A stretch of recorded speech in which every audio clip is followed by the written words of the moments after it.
늙은 농부가 산속 농장에서 어린 손자와 단둘이 살았다.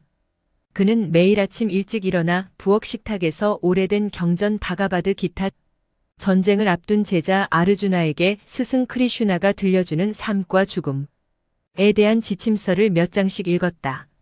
손자는 할아버지를 닮고 싶어서 모든 것을 따라했다. 밭에서 일할 때도 할아버지의 걸음마다 따라다니고 동물들을 보살필 때도 할아버지의 행동을 모방했다.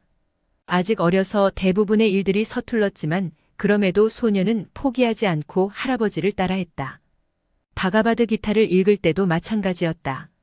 할아버지 옆에 앉아 함께 읽었다. 하루는 손자가 물었다.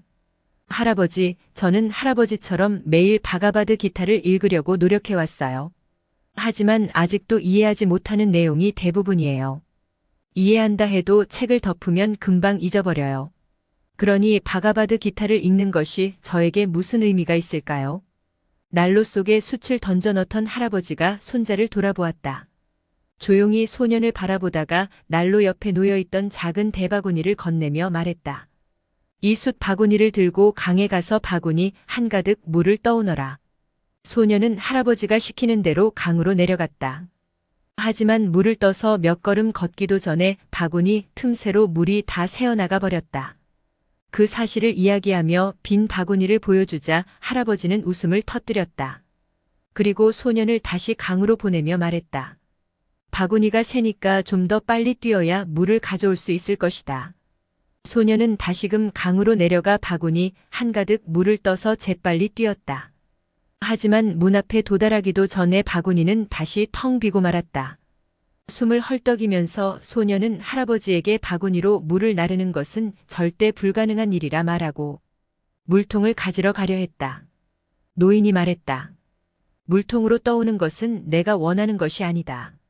내가 원하는 것은 바구니에 가득 물을 떠오는 것이다. 너는 아직 최선을 다해 뛰지 않는 것 같구나. 그는 문 밖으로 나와서 소년이 세 번째로 시도하는 것을 지켜보았다. 소년은 다시 강으로 내려갔다.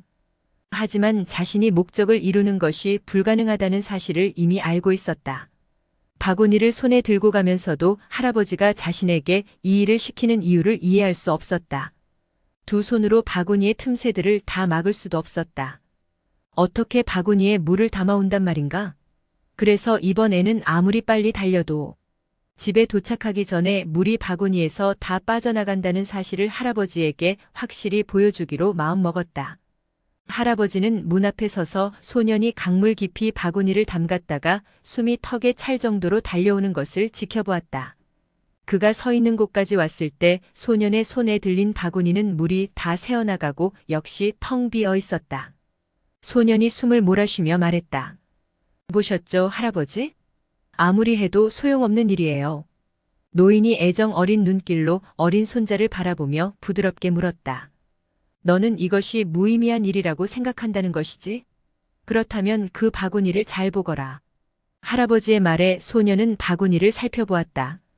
늘 숯을 나르는데 사용해온 바구니였다. 그때 처음으로 소년은 바구니가 완전히 달라져 있는 것을 알아차렸다. 언제나 숯검댕이로 더럽던 바구니가 어느새 안과 밖이 햇빛에 빛이 날 만큼 깨끗해져 있었다.